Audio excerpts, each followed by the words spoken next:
We're on the road, heading east to the beautiful county of Norfolk, a place of inspiration for so many artists. This week's case brings us to the medieval city of Norwich. We've come to meet a couple who'd like our help to investigate a mysterious work of art. Hello. Oh, nice to meet you. Hey, nice to see you. Should we have a look at your sculpture?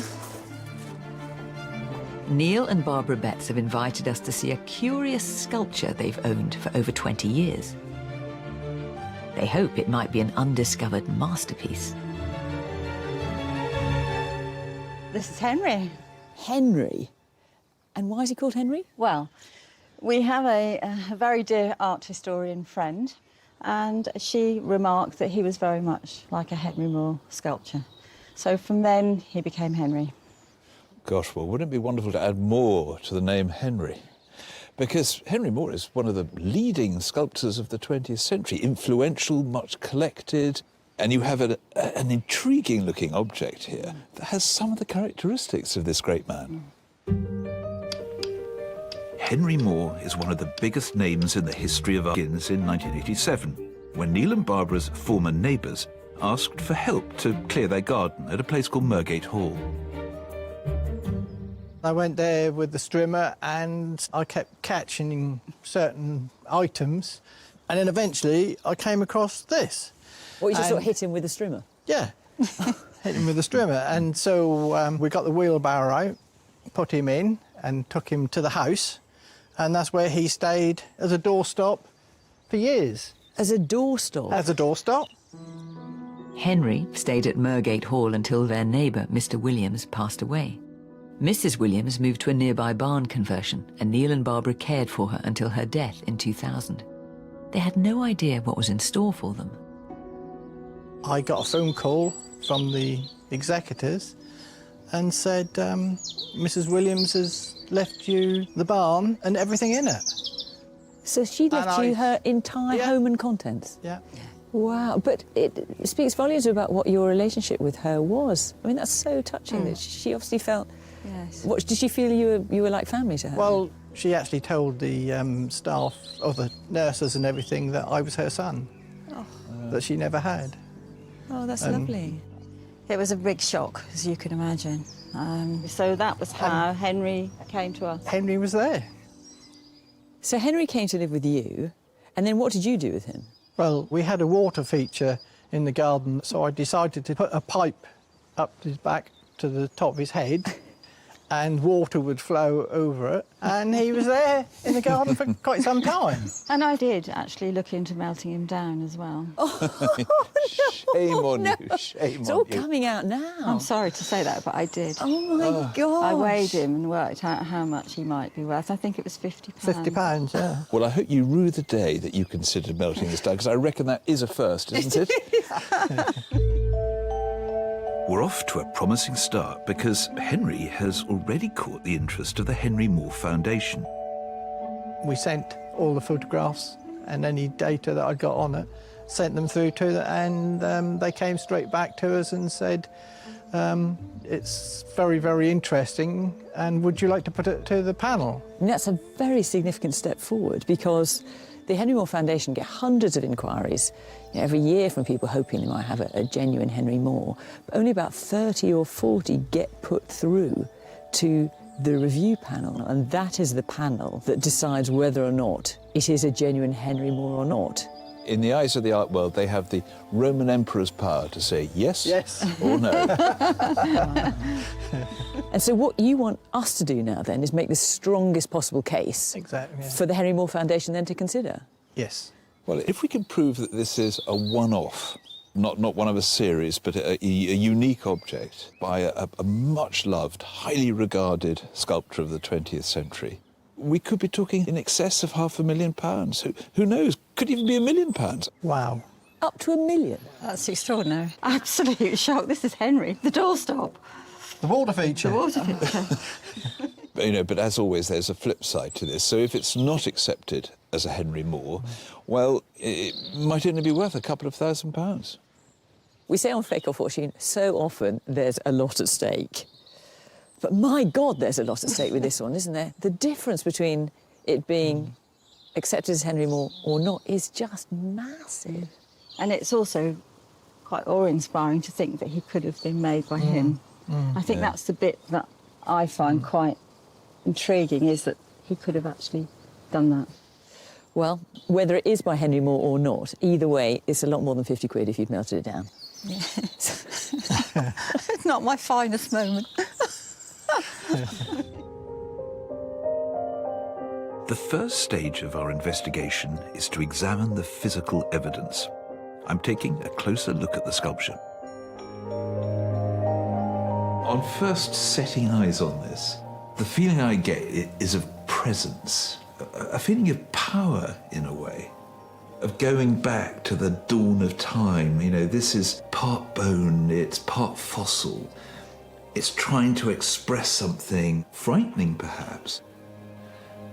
And then when you begin to break it down into its component parts, you can see elements that you associate with Henry Moore. This great, solid, bone-like structure here, slightly angled at the top. And then beneath that sharp, expressive tooth. I've seen something similar to that before.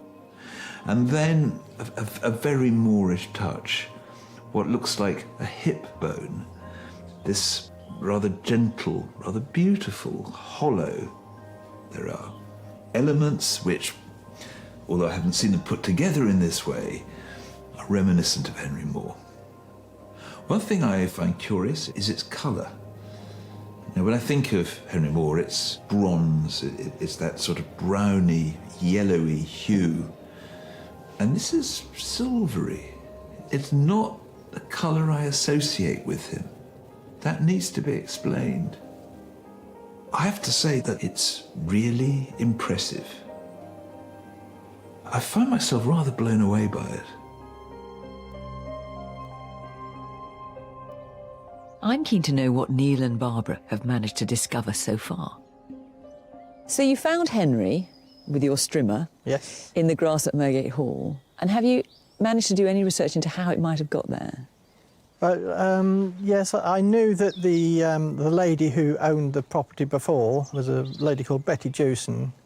She was an artist, and she had lots of famous artist friends. And what kind of artist friends? We did a bit of research and we actually found an article which is on there, on the local history website. All right, so she was an accomplished artist, especially in sculpture and painting, and a member of the Women's International Art Club. Henry Moore was one famous name who visited the hall on a number of occasions. He already had connections to the area, as he often visited his sister, who lived in Mulbarton in the 1920s. Gosh, what did you think when you saw that? Shock again, I think, really, because it was the first real connection that we had. Yeah. So it was great optimism, I think, when we saw that.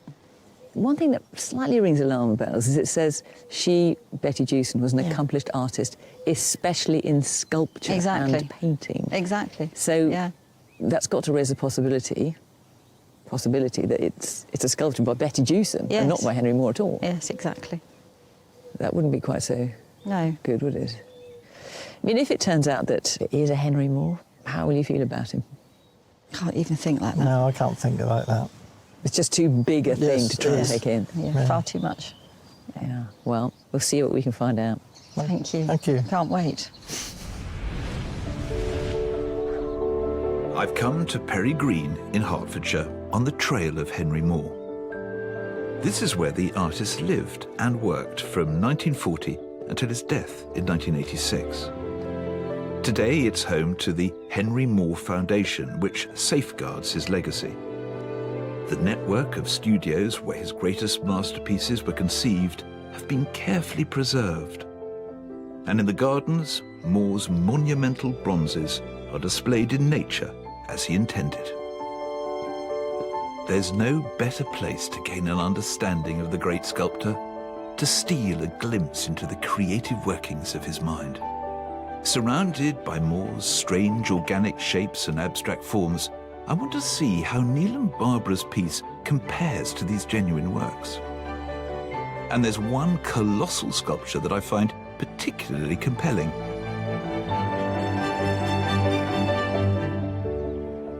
I always think the key to understanding Henry Moore is to realise that his particular artistic truth was all to do with the core of things, the raw, the elemental, you know, getting down to the meaning of life as he saw it. And this is a brilliant example of that. It's called three-piece vertebrae. And at first glance, these are the crucial bones to an animal or a human. And yet, the more you look at them, so they seem to change. I mean, yes, they are bones, but also they feel like stone. Is it reaching far back into some sort of Neolithic imagery or symbolism? So the question is, do we see in this epic piece here any echoes, any resonances in Neil and Barbara's piece? Well, I suppose the most obvious thing to point out is that central sort of spur-shaped nub in the middle, which in Neil and Barbara's sculpture, it's a little bit more nose-shaped, but you can see they're related in some way. And then there are these thrusting upward points, almost like embryonic teeth. Well, we've seen something very similar in Neil and Barbara's piece. And taking it as a whole, the sort of turning, undulating nature and feel of bone, we see something very similar in Neil and Barbara's sculpture. Just in visual and aesthetic terms, there's enough similarities going on for me to want to know more. I'm heading out of Norwich on the trail of this intriguing sculpture. If it is by Henry Moore, how did it end up in the Norfolk countryside? To find out, I've come to the place where it was discovered. A fine medieval manor house, Mergate Hall. This is where the artist Betty Jewson lived from the 1930s until her death in 1981. According to local history, Henry Moore visited on several occasions. Eleanor Chubb now lives at Mergate Hall. She's agreed to help me find where the sculpture was discovered. Hi there. Hi, Nice to meet you. nice to meet you too. And what a beautiful place. Thank you. Absolutely lovely. Now, I've got a map here Okay. that Neil has given me. X marks the spot, and I think it leads over there. Yes. Shall we try and... Yeah, of course. Can you guide me to it? Yes, absolutely. Right. After the Jewson family left Mergate Hall, Neil and Barbara welcomed their new neighbours, Mr. and Mrs. Williams. It was in 1987 that Neil helped them clear the garden and discovered the sculpture. So we're looking in this undergrowth, in this clearing. Just here? Yes. So this is where Neil hit the statue they hope is by Henry Moore with his strimmer all those years ago. Indeed. It does make sense that work was found here. Betty Jewson had a lot of artist friends that visited here. It makes sense there was work by artists that she would have met, as well as her own work found in the garden. And there's a story that Henry Moore visited here as well. Do you know anything more about that? It's not beyond the realms of possibility. They came from the same timeline. They both did sculpture, worked with abstract forms. So yes, I think there's a good chance that they would have known each other. It's a very intriguing possibility. Since Eleanor and her family moved to Mergate Hall 20 years ago, they found other sculptures in the grounds, works which they think are by Betty Jewson. So these are some of the pieces that have been found in the garden over the years. And these are Betty's works, are they? Betty Jewson's We works? believe so. So looking at these, I can see kind of some similarities with Barbara Neal's piece in terms of the forms being organic, and then some things look completely different. It's reassuring that nothing looks quite like Neil and Barbara's piece, but this might be only a fraction of Betty Jewson's work. So tell me what you know about Betty Jewson. She was a really inspirational woman, I think, and very much within the local community. She founded the Pottergate Gallery, was very instrumental within the contemporary art movement, and a woman as well. Breaking barriers, wasn't she? Very much so. I mean, I think people forget how difficult it was for women to be making a difference in that sort of era. Well, really interesting to see these pieces. And I think if we're going to go on the trail of Henry Moore, we need to find out more about Betty Jewson, the woman and her work. I think you're going to have a very interesting research journey. Back in London, I need some images of Neil and Barbara's sculpture, so I've sent it to a studio which specialises in 3D scanning. The team are using photogrammetry, which is the process of reconstructing 3D models of objects using 2D photographs. This specially designed rig acts as a robotic photographer, capturing hundreds of overlapping images from different angles. These images are then processed with special software to mesh them together. The result is a 3D digital model which can be rotated and viewed from any angle. I now have a supreme overall image of Neil and Barbara's sculpture. For anyone studying art these days, it's an invaluable innovation. How could a Henry Moore sculpture end up in the garden of Mergate Hall? According to local history, the artist visited on several occasions. But is that true? It turns out Henry Moore was well connected to this area. In the early 1920s, his family moved from industrial Yorkshire to Norfolk in the hope that the country air would help Moore's ailing father. Moore's sister Elizabeth had already settled in the village of Mulbarton. The young sculptor was living in London, studying and then teaching at the Royal College of Art, but during the holidays he stayed there. And intriguingly, this is just along the road from Mergate Hall.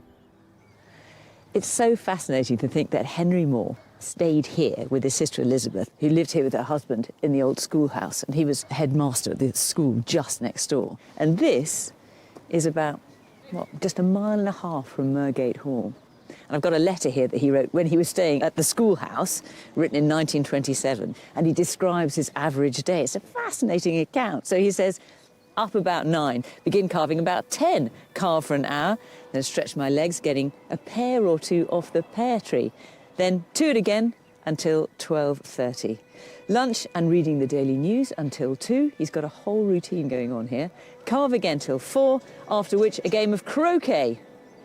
My aim, he says, is to now increase the hours of carving by cutting down on the croquet and the paper reading.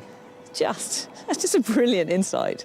And then we've even got a drawing he did here at the schoolhouse. And I love this bit here. These are all the works I haven't done. So he's got all these in his mind, hasn't got around to them yet, except this one on the right of the woman stretching her arms up in the air, because he did complete that one. And here it is. And what this shows is that Henry Moore was working, sculpting here at Mulbarton, just so close to Mergate Hall. Is it possible that his and Betty Jewson's paths did cross? It's an intriguing possibility. I'm in East London on the hunt for evidence. To find out if Neil and Barbara's sculpture could be a work by Henry Moore, I need to discover how it was made and, crucially, what it's made of. I've sent the piece to Rupert Harris, one of the country's leading sculpture conservators. He conserves works in the Royal Collection and in museums and art galleries all over the world, as well as civic sculptures standing in our towns and cities. Hello, Rupert. Hello, Philip. How nice to see you. Very nice to see you. Let me go and get the sculpture for you. Thank you. Rupert has intimate knowledge of the works of Henry Moore, so I'm keen to see what he makes of Neil and Barbara's piece. So you've had a lot of experience with Henry Moore sculptures, haven't you? A fair amount, yes. Yeah, I think we've probably worked on over 60 or 70. We've seen most of his styles right through the period of his life, so I'm very familiar with form, yes. Now, I'm intrigued to know, what are your first feelings of response to this piece? Well, it has elements that you would say are exactly as Moore would make objects. I mean, particularly the head, and this, we'll call it the rhinoceros horn. This is very typical and is seen in a large number of Moore sculpture. And the whole bone shape, form, is something that he repeated time and time again. What do you think of those feet, which look a little bit strange? I haven't seen them, almost like elephants. They are slightly worrying, because normally with these sorts of forms, they would balance naturally on the points of the sculpture rather than having deliberate feet. So they are unusual, without a doubt. How about the materials? What's it made out of? Well, I think the areas on the top and on the rhinoceros horn are where it's been handled and rubbed, which has exposed the underlying metal, which in this case has a yellowish tinge to it, which would indicate a copper alloy, or whether it's a brass or a bronze, I don't know. But the other thing, which I often do with sculpture, all metals have a certain ring to them.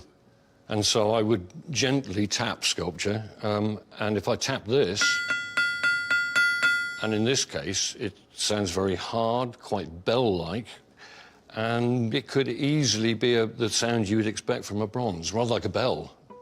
Henry Moore started his career carving stone and wood, but after the Second World War, he embraced the use of bronze. So that could be the sound of bronze that we've just heard, but it doesn't hugely look like bronze to me, not the sort of bronze that I associate with Henry Moore. No, I would absolutely agree with you. This grey-white finish is very unusual, but I understand that it was a water feature at some point. And if that's the case, and over a long period of time, limescale builds up on bronze. It quite likes bronze. And it could well be that what we're looking at is a bronze sculpture coated in limescale. Now, that's reassuring, because that's the thing that's always worried me about this, is the materials. So although at first glance it might not look like it, this could be Moore's favourite metal of bronze. It could be. So what we're looking at suggests to you Henry Moore, but the unfathomable part now is exactly what the materials are and how it was made, which could take us closer or further away. Absolutely, yeah. The trail of Henry Moore has led me to the North Norfolk coast. Not far from Wells next the sea, Moore had another family home. His other sister, Mary, had taken a teaching post in the village of Whiton, and Moore was a regular visitor. The schoolhouse where Moore stayed is now an art gallery and home to Diana Cohen. Hello, Fiona. Diane, how very nice to meet you. Welcome to Whiton. I've come to see your garden and what you found in it. Let's go round. I've come here because Neil and Barbara aren't the only ones to have made a discovery in a Norfolk back garden. And this is a lovely view. Absolutely lovely, Diana. So is this what you found in the garden? Yes, we were levelling the ground and we unearthed this. And Alfred said this has been worked on. Look, you can definitely see a head emerging. Yeah. And you can see chisel marks. Diana and her late husband, the artist Arthur Cohen, suspected they'd stumbled on the beginnings of a work by Henry Moore, so they decided to show it to him. We went to have tea with Henry Moore one day, and we took it with us in an old Marks and Spencer carrier bag.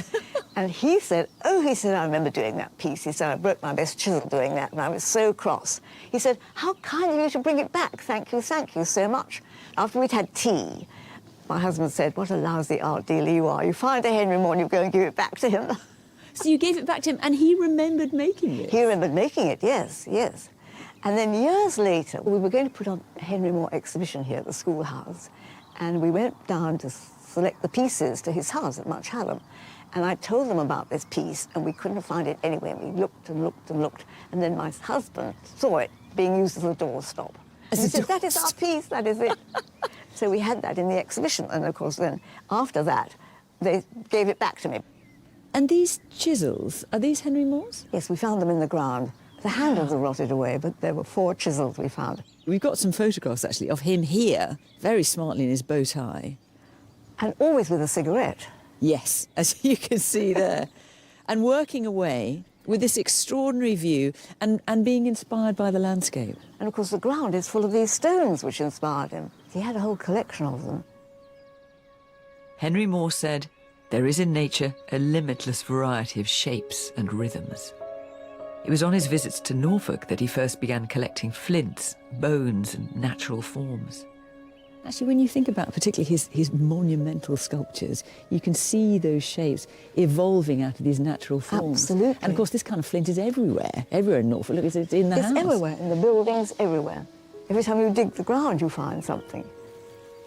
Moore said of his homes in Mulbarton and here in Whiton, I'm thankful for these 2 spots in Norfolk where I can sit in the open air, cross-legged on patches of grass and chip stone. Well, we don't know how the piece that we're investigating ended up in a Norfolk garden, but the fact that you found this genuine Henry Moore in your garden at least shows us it is possible. And we took it back to him, and he identified it and said, yes, it was mine. Well, you can't get a better authentication than that. You certainly If only can't. we could still do that now. Exactly, exactly.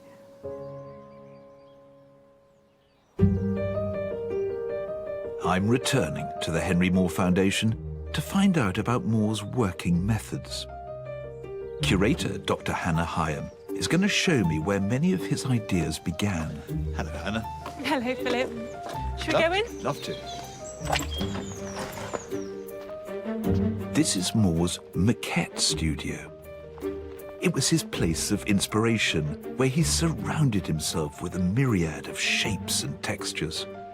Moore's collection of found objects, stones, bones, and natural forms intermingle with hundreds of maquettes, the plaster models he'd make when experimenting with ideas.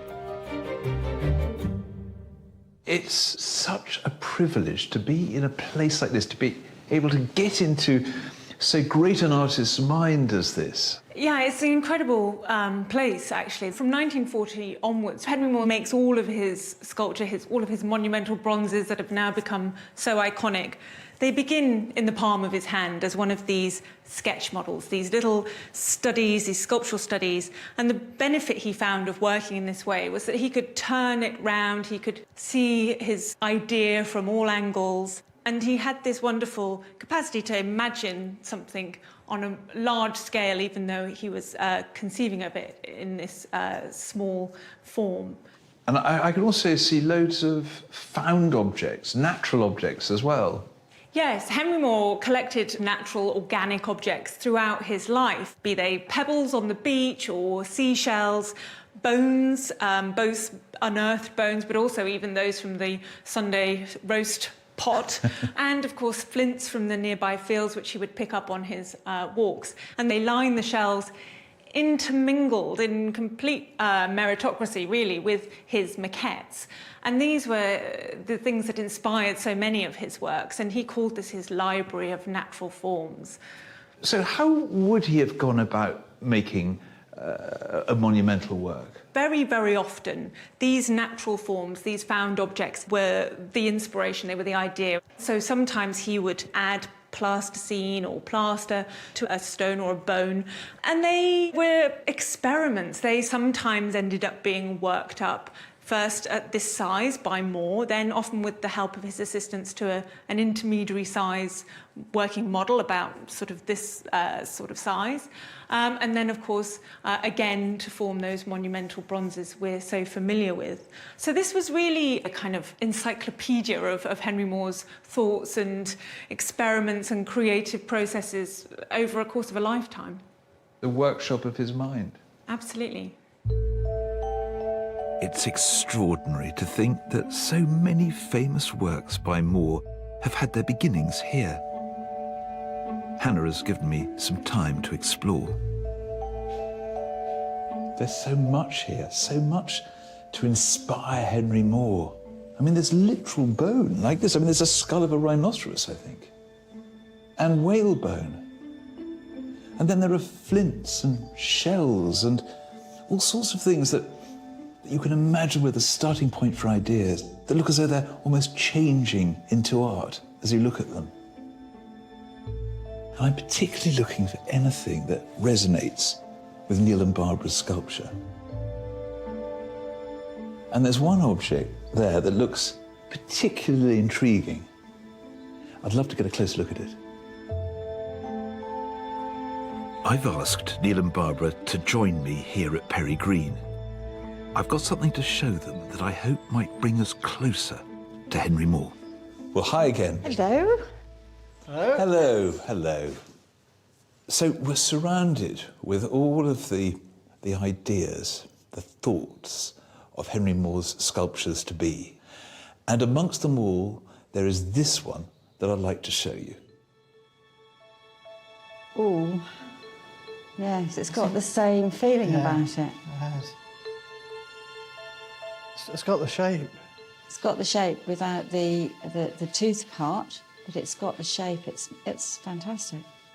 So the question that we have to ask is, does this object in some way relate to yours, could it be the starting point, the flame of a thought that then becomes yours?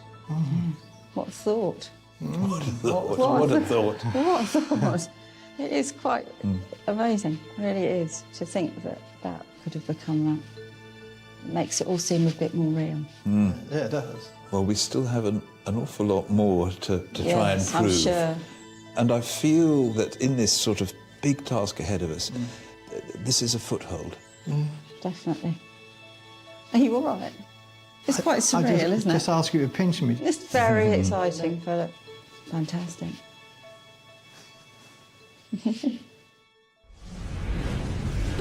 Back at the gallery, we're trying to establish a timeline. To do that, we need to date Neil and Barbara's piece.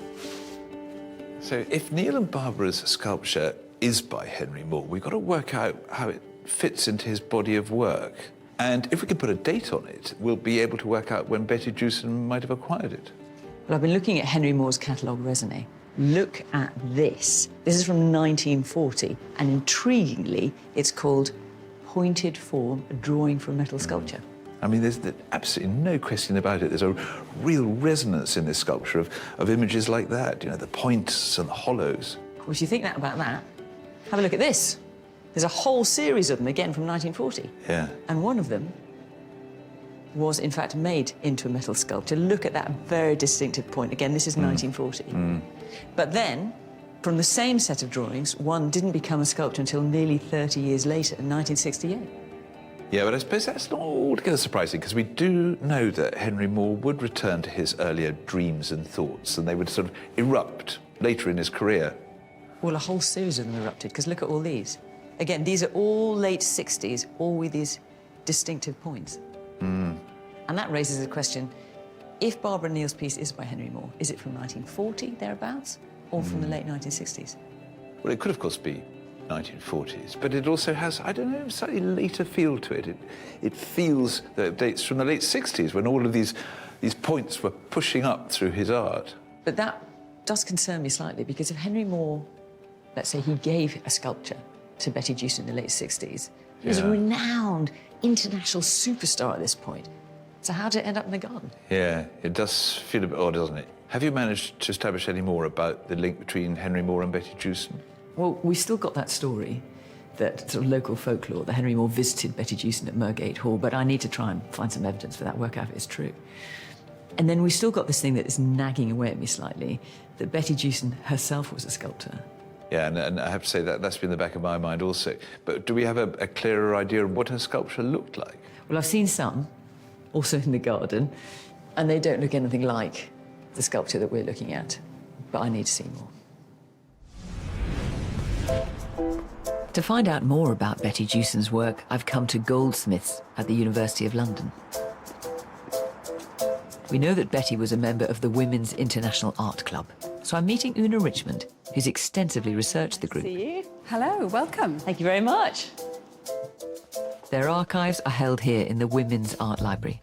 I'm hoping Una can tell me more about the elusive Betty Jewson. So, Una, we know Betty was a member of the Women's International Art Club. What was that? The Women's International Art Club was set up in around 1900, and it aimed to provide an opportunity for women artists to exhibit, because at that time there were few opportunities. And to a certain extent, that remained the same for most of the 20th century. And did Betty have to be a sculptor of a certain stature to be accepted into the club? Yes, she did. There was a selection process, and we've actually got Betty Jewson's application form. It's got an A on it. And that means she was accepted and elected to the club. When Betty was elected in 1973, she was in good company. Famous sculptors Barbara Hepworth and Elizabeth Frink were also members.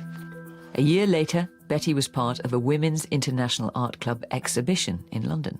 The Feminine Eye, it's called. Gosh, you can't imagine calling an exhibition of women's sculptors the Feminine Eye these days, can you? No. And so, oh right, so this is her piece here, Betty Jewson, Parentage. Gosh, it's hard to see why that's called Parentage, isn't it? It's a profile, bronze, and it was 5 inches by 5 inches, so what, like that? So pretty tiny. actually, unlike the piece that we're looking at, which is considerably larger. Other exhibition catalogues include more of Betty's works. Will I find anything close to Neil and Barbara's piece? If I do, it could be game over. Dancers, embrace, and polar bears. 2 in bronze, 1 in brass. OK, that's interesting to know the material she was working in. But sadly, no images. Those titles certainly don't sound like Neil and Barbara's sculpture. One more catalogue to go. Will Neil and Barbara's piece be listed? So here we go. Betty Jewson, Cock and Eagle, both in bronze. Photographs? I'm afraid not. I'm so desperate to see more images of her work. She was a gallery owner as well, wasn't she? Yes, we have a press cutting of the opening of her Pottergate Gallery in Norwich in October 1973. A former florist in Pottergate, Norwich, has been converted into an art gallery, which intends to become a showcase for contemporary work in the city. And is this Betty here? Yes, with the grey hair. She's pretty redoubtable, actually. Smiling away, though.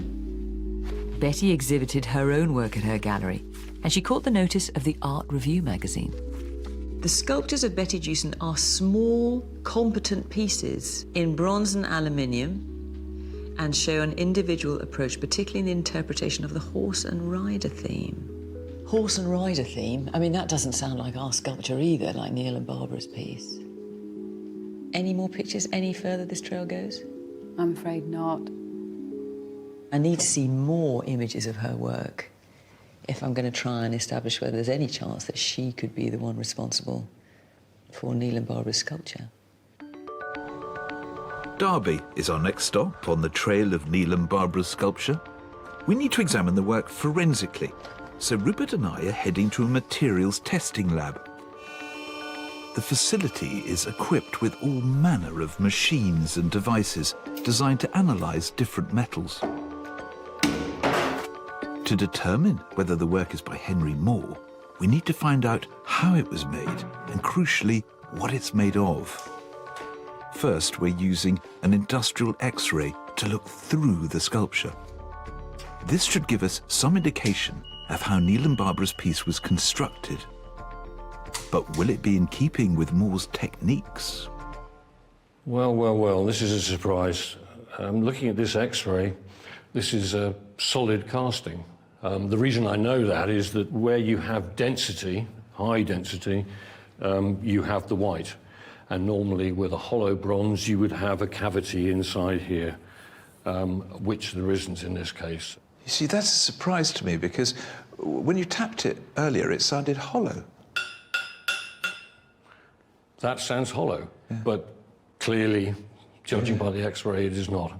OK, so that's curious, but how do you think it would have been made then? I mean, looking at the X-ray. I think it's a sand casting. Sand casting is the process by which a plaster maquette is pressed into sand to create a mould of its shape. Molten metal is then poured into the void to create a solid sculpture. Did Henry Moore use the sand casting process? Yes, he did. Many of the foundries he used specialised in sand casting. However, a sculpture of this size, I would normally have expected to be hollow. So it strikes me that this X-ray is showing both good and bad news. We know the process that this was made from is one that Henry Moore used, but the fact that it's solid is a concern. It is a concern. So it's now, I think, more important than ever to work out what it's made from, and that might take us closer to an answer. Absolutely, yeah. Our investigation into Neil and Barbara's sculpture has taken a troubling turn. I'm heading west to Devon in search of answers. There's someone I want to meet who I hope can help us answer whether Neil and Barbara's sculpture is a work by Betty Jewson or not. I've managed to track down Betty's son, Ed Jewson. Hi, Fiona. Hi Good there. to see you. Come this way. Thank you.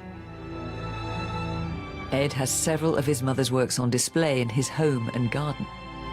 He's gathered them together so I can see whether there's anything similar to Neil and Barbara's piece. Well, Ed, this is a lovely collection of sculptures here. These are all by your mother, by Betty. They are. This is rather lovely, I must say. It's lovely. Yes. I mean, this, to me, definitely looks like a horse. Yep. But otherwise, they're very organic shapes, aren't they? What kind of materials did she use generally? Well, anything from bronze, obviously, to the cement fondue, which is something she used quite a lot, through to welding together farm implements and so forth. So it was a great variety that she used. I got a photograph of her. Here, there you are.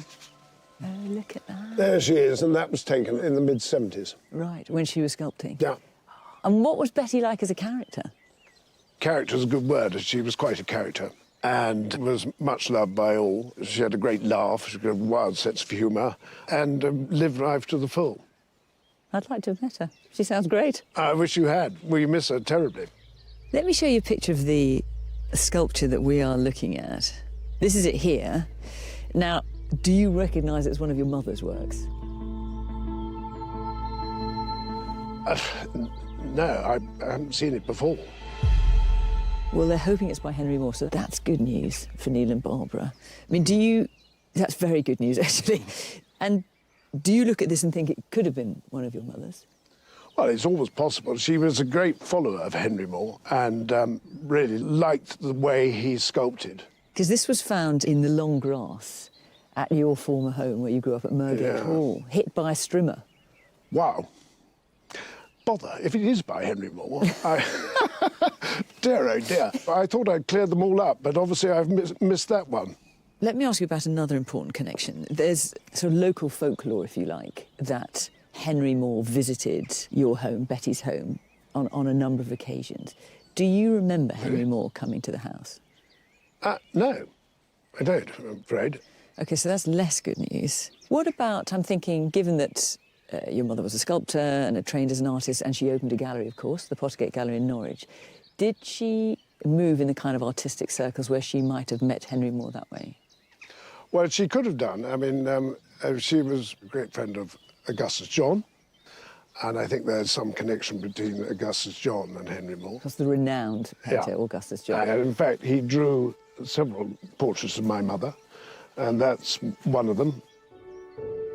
It's absolutely lovely, enchanting. Yes, gosh, it is. She looks beautiful, but what a beautiful portrait as well. So she could have met Henry Moore through Augustus John. Oh, I think it's more than possible, yeah. And if in the end we do find out that Neil and Barbara's piece, which you missed when you were clearing out the garden at Mergate Hall... Yeah, thanks. If it does turn out to be a Henry Moore, how will you feel about that? Well, I mean, obviously, I'd be delighted for Neil and Barbara. It will teach me to clear up after myself, but also by understanding that my mother was definitely in contention. It shows her work in quite a good light, which makes me feel very good. Back at the gallery, I've invited Neil and Barbara for an update. So I've asked you to come here today because I have some news for you. So I met Betty Jewson's son, Ed. First of all, the good news is he does not recognise your piece as being by his mum. That's good. That's a relief, isn't it? Yes, relief. The bad news is he has no recollection or knowledge of Henry Moore visiting his mother at Mergate Hall. So we've done a bit of digging. Augustus John, the famous painter. Looks a character. He does. It's a great picture, isn't it? Now, he was a friend of Betty Jewson. So was there any connection between Augustus John and Henry Moore? Now, when we looked through some of the archive of Henry Moore, what we found is this letter from the 21st of November, 1979. Now, look at this bit here. This is Henry Moore writing, and he says, "I think I met him, Augustus John, around 1928, when I had my first one-man exhibition at the Warren Gallery in London. John bought 2 or 3 drawings." So there we've got a link. A link. Yeah, Yes, between definitely. Augustus John and Henry Moore. You'll notice he bought drawings, he didn't buy sculptures.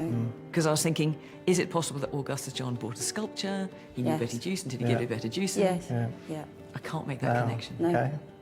So, dug a bit further. So here we've got Betty.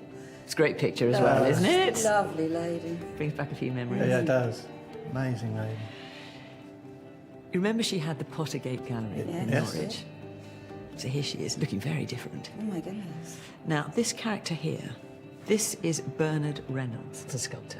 Okay. This is an exhibition. This is her first exhibition, actually, at the Pottergate Gallery in 1973. Now, Bernard Reynolds was one of Henry Moore's first assistants in 1936. Yeah? Wow, there's a link there. There's a link there, and that's not the only one. Let me take you back to the Pottergate Gallery. I want you to look at this man here. Okay. Now, this is John Farnham. John Farnham. And John Farnham also worked for Henry Moore as one of his assistants. Here he is, Henry Moore, of Yes. course. From Oh, wow. 1960 until Henry Moore's death in 1986. And here he is, Okay. working on one of Henry Moore's Wow. sculptures. Not one, but two assistants linked to Betty Jewson, but also crucially linked to Henry Moore. We're so close. That's incredible. So interesting. Not quite there yet, but we're getting closer. Fantastic. Thank you, Fiona. Back in Derby, we're trying to find an answer to a crucial question. One that could solve this mystery once and for all. What is Neil and Barbara's piece made of? Metallurgist Ian Copestake is using X-ray fluorescence, also known as XRF, to detect the elements present. Henry Moore used a variety of materials throughout his career, but his favourite by far was bronze. Strong yet malleable, it allowed him greater freedom to create the monumental sculptures he's famed for. Bronze is an alloy consisting of copper and tin, along with other trace metals. But will the XRF detect these vital elements? Hi, Ian. Hi. So, are we any closer to working out what this is made of? Well, I'm getting copper, I'm getting tin, which are the main constituents in bronze, but the tin content isn't really high enough to class it as a bronze alloy. I'm also getting quite a lot of lead and zinc in the analysis. That's slightly problematic because that would indicate a different alloy than bronze itself. That's disappointing. Yes, the limitations of this instrument, it only is able to see a fraction of a millimetre into the metal surface. So anything that is on the surface will significantly skew So the results. amount of corrosion on the surface, that would suggest that there is likely to be quite a lot of contamination of the reading that Ian's getting. That's correct. The only way to get an accurate reading is to take a sample of the sculpture and analyse it. Only then will we discover what Neil and Barbara's piece is made of. Since we last met, Betty's son Ed has been doing his own detective work. Hi, Fiona. Ed, very nice to see you. Very good to see you. He's eager for us to see more of his mother's works, so he's contacted family and friends all over the country to track them down. Ed, wow. I mean, this is an incredible collection. It's quite something, isn't it? I mean, actually, some of these I haven't seen before. There's a wonderful array of abstract shapes in bronze, brass, and aluminium. But I can't help noticing that some of them have the same motifs as Neil and Barbara's piece.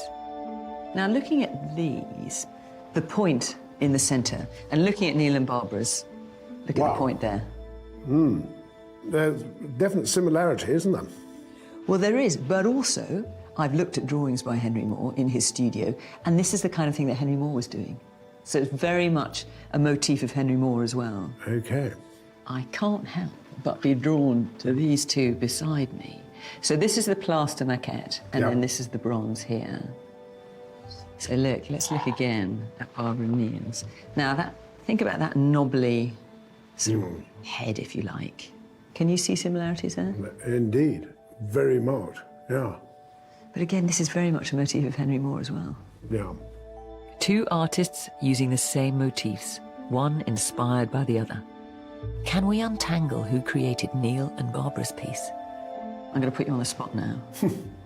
What's your instinct? Well, I hope it's probably my mother, but, you know, the jury's out, no doubt.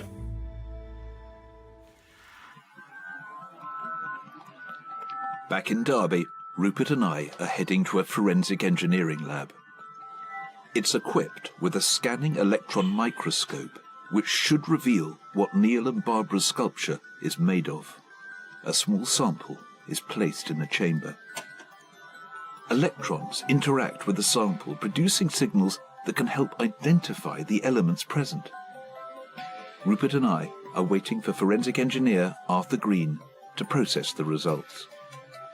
We're finally about to find out whether Neil and Barbara's sculpture is made in a material used by Henry Moore. Hi, Arthur. Hello there. Arthur, hi. So, have you managed to ascertain the metal that Neil and Barbara's sculpture is made of? We have, yes. So we've analysed it using our electron microscope, and so I can show you the results now. And as you can see, it's consistent with an aluminium alloy. Aluminium alloy? Yes, that's correct. So that big, red, jagged peak is all aluminium? Yep. Rupert, have you ever heard of Henry Moore using aluminium alloy? The answer's no. It cast in many other metals, but not aluminium, as far as I'm aware. It's not good news, is it? I don't think it's good news, and I think it's quite surprising, really. All along, we'd anticipated it was going to be a copper alloy of some sort. I thought we were going to be much closer to a metal used by Moore. It's not looking good, is it? It's not looking good, no. We've done all that we can. The only option left is to send Neil and Barbara's sculpture and our dossier of evidence to the review panel. It consists of a committee of experts who meet twice a year at Perry Green. And it is they who have the final say as to whether this is by Henry Moore or not.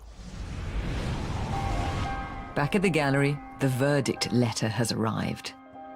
But while the review panel has been assessing our evidence, some new information has come to light. Well, before we give the verdict to Neil and Barbara, we have to tell them about this latest discovery. I know, but research is research. It's a two-edged sword, and we just got to accommodate the facts, whatever they are, as we find them. I mean, the stakes are so high. If this is a Henry Moore, it could be worth up to £1 million. Neil and Barbara are on their way to the gallery. We're all about to hear the decision from the review panel as to whether their sculpture is a work by Henry Moore or not. But first, we need to tell them the latest twist in the tale. Hello. Hello. Hi, Neil and Barbara. Hello. So I've got here the verdict. But before I tell you what's in there, I just want to share with you some new information that's come to light. After we sent our dossier of evidence to the Henry Moore Foundation, Ed, Betty Jewson's son, went to visit a family relative who he'd not been able to see for over a year because of the lockdown. Right. And while he was there, he found this. Recognise it? Yes. Henry. He thinks this picture was taken in the garden of his mother's, Betty Jewson's gallery, the Pottergate. OK. On the back of it is written Betty Jewson, and at the bottom, ciment fondu, so cement. Which is odd, because we know that Henry here, as you call it, is not made of cement. Now, Ed thinks that this writing is not his mother's, not Betty's. So whoever wrote this got the materials wrong. It's not cement. But whoever wrote it thought it was a work by Betty Jewson. OK. So that person might be right, might be wrong, can't say. But what it certainly doesn't do is take us any closer to Henry Moore. No. And we now have another issue that we need to share with you, and that is that we have had the metal tested, and it is not bronze as we had hoped or expected, but it's aluminium alloy. Now, as far as we know, that is not something that Henry Moore ever used. But Betty Jewson did. But it's not over yet. The odds are stacked against us, but the final decision rests with the Henry Moore Foundation review panel. Do you want to hear the verdict? Definitely. Please.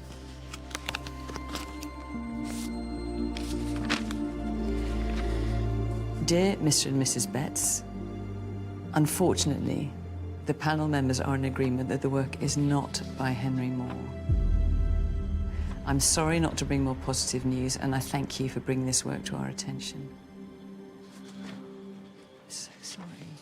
Well, it was going to be one or the other, wasn't it? I mean, for what it's worth, from the first moment I saw that, I was impressed by its presence and its boldness. And it hardly surprises me that the foundation took an interest in it. No. Of course, I'm gutted for you, I really am. No, don't be. The journey's been really good. The journey's been incredible. We've had such a good time. It's been lovely.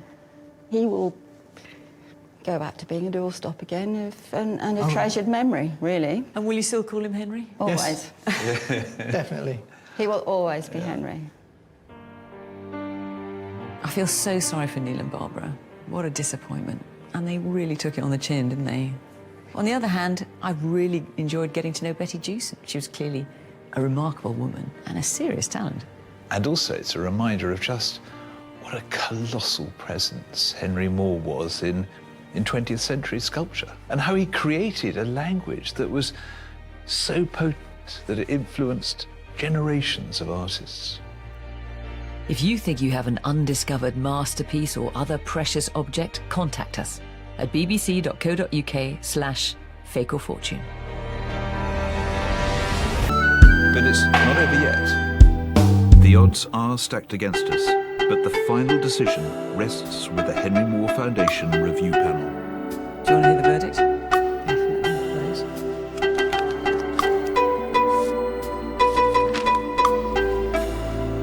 Dear Mr. and Mrs. Betts, unfortunately, the panel members are in agreement that the work is not by Henry Moore. I'm sorry not to bring more positive news, and I thank you for bringing this work to our attention.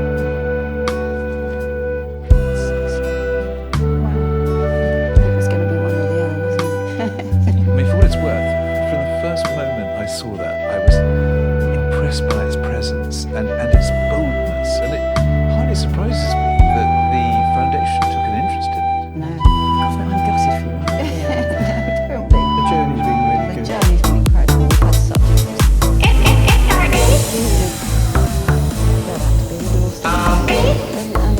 I'm gutted for you. No, don't be. The journey's been really The good. journey's been incredible. We've had such a good time. Go back to being a doorstop. And a treasured memory, really. And we still always. He will always. I'm so sorry for Neil and Barbara. What a disappointment. Really took it on the chin, didn't they? On the other hand, I really enjoyed getting to know Betty Jewson. She was clearly a remarkable and a serious talent. And also, it's a reminder of just colossal 20th century sculpture, and how he created a language that was so potent that it influenced generations of artists. If you think you have an undiscovered masterpiece or other precious object, contact us at bbc.co.uk/fakeorfortune. But it's not over yet. The odds are stacked against us, but the final decision rests with the Henry Moore Foundation review panel. Do you want to hear the verdict? Definitely. Please.